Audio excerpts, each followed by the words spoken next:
asalaamaaleykum wa rahmatulah mbokki jullit yi mbokki taalibe yi ba léegi rek ñu ngi ko ànd ak soxna Maam Issa Mbacké Ahlu Café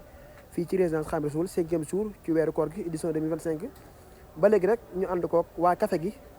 équipe bi nga xam te ni ñooy personnel lu café gi gis noonu ginnaaw bi nga xam te ni café gi noppi na waaye nag ñu suukar ba noppi ba yëngal ngir fas yéene koo def ci li nga xamante ni moo di machine bi ngir mu tàngal ko ngir ñu mën koo yóbbu ci li nga xamante ni moo di ci dal yi waaye gis noonu machine bi nekk noonu jëwri ne nekk noonu ci machine bi di saytu li nga xam ne moo di café gi ne bu tàngee rek incha allah ñu mën koo jox commission yi ngir ñu mën koo yóbbu ci li nga xamante ni moo di lal yi ngir gis noonu jëwri sëñ Massamba sëñ Lamine ñoom tamit ñi équipe bi nga xamante ni ñoo faree ci café gi di dimbali sëñ Daam Café ci café gi macha allah ñu jàmbaar ñu leen di jaajëfal bu baax a baax ci liggéey bu am solo bi nga xamante ni ñu ngi koy jàppalee ki nga xamante ni moo di soxna Maam Issa Mbacké Ahlu Café fii nga xamante ni moo di résidence Khadim Rassoul bi nga xamante ni moo jàkkaarloog jumaa ji waaye rek ba léegi comme ni ñu ko baaxoo amalee saa su ne rek waa café gi nekk noonu waaye nag ku ne xam ne ne bu ñëwee ba ci waxtu ngoon gi bàyyi faale ñu indi ndog yi ñu bari dañ fiy jaar ngir barkeelu ci café gi nga xamante ni moom la soxna Maam Issa Mbacké Ahlu Café di defar ngir si noonu ñu nekk noonu di barkeelu ci café gi ñu leen di jaajëfal bu baax a baax a baax waaye nag ba léegi ku ne xam ne ne sëñ Amar Fall Samb sëñ Mamour Touré sëñ Xaadim nga xam ne ñoo ay jàmbaar lañ di kiy dimbali soxna Maam Issa Mbacké Ahlu Café te ji 5e jour bi ku ne xam ne ne dañoo jaayante waaye nag aaye li nga xamante ni moo di ci Ahlu Café Touba yokk ba seen teranga yu am solo yi mu nekk noonu waaye nag ñu indi ko jébbal ki nga xam ne moo di soxna Maam Issa Mbacké Ahlu Café soxna Maam Issa Mbacké sant leen gërëm leen ci jëf ju am solo bi nga xam te ni jëfal nañ ko Serigne Touba jaare ko soxna Maam Issa Mbacké Ahlu Café kon suñu Omar suñu maam Mor ak suñu Xaadim Isbu soxna Maam Issa Mbacké Ahlu Café mi ngi leen sant baax di leen gërëm nga xam te ni ginnaaw bu loolu jébbal nañ ko suñu maam Thierno ba mbokki taalibe bi xéwalu ko waaye nag ba léegi rek Ahlu Café Touba nekk noonu ñuy dëndal la ñi nga xamante ni moo di mbokki taalibe bi nga xamante ni yàlla suñu borom dogal na ne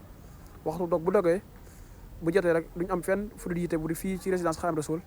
soxna Maam Issa Mbacké Ahlu Café warlu leen li nga xamante ni moo di xéewal gu am solo bi nga xamante ni mooy dog bi kon mbokki taalibe bi ñu ngi toog ci li nga xam ne moo di lal bi waaye nag ngeen gis noonu rek sang bu tedd bi nekk nii mi soxna Maam Issa Mbacké Ahlu Café bintam sëriñ Modou Fatou Khari sëriñ Modou Fatou Khari sëriñ Massamba ñu di ko ñaanal baax a baax yàlla suñu borom gën koo yàggal tamay ko wér ndax liggéey bi muy liggéeyal sëriñ Touba mbokki taalibe yëpp sant nañ ci gërëm nañ ci waaye ngeen gis noonu rek lal yi nekk noonu mbokki taalibe yi toog ku ne tiim say kaas cay bisaab cay tàndarma cay li nga xam ne moo baax ci ndog yi ngir xaar bis bi rek incha allah waxtu bi jot ñu amal li nga xam te ni moo di dog bi waaye nag ngir si noonu rek lal yi nekk noonu mbokki taalibe bi dugg ndànk-ndànk kon xam nañ ne mën nañ ne waxtu néew moo des ndogu jot waaye nag soxna may bu sa nekk noonu ak soxna Maam Jaara Mbacké ba si suñu yaay Fat Jaañ xam nañ ñoom tamit ñooy jëwriñu Ahlu Café Touba yokku ba ñoom tamit ñu nekk nii waaye ñëw ci côté soxna Maam Issa Mbacké Ahlu Café ba léegi ànd kook liggéey bi muy liggéey bu am solo bi nga xamante ni ñi ngi koy jàppale ki nga xam ne moo di sang bu tedd bi fii nga xamante ni moo di kër Sëñ Touba bi nga xamante ni moo ne si jumaa ji waaye nag ba léegi rek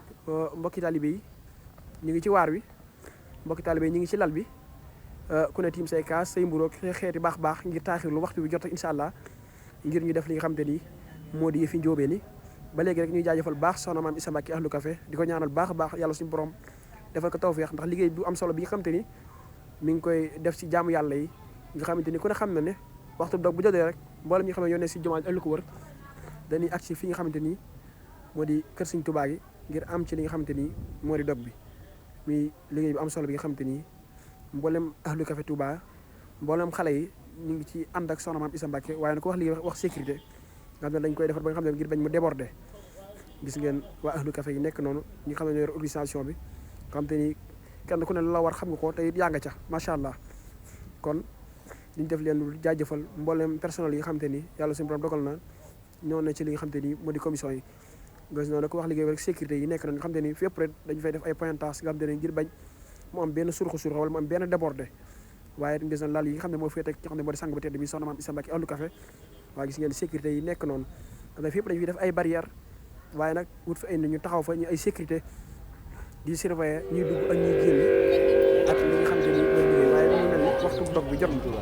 kon li nga xam ne bàyyi leen image incha allah jërëjëf ba beneen incha allah jërëjëf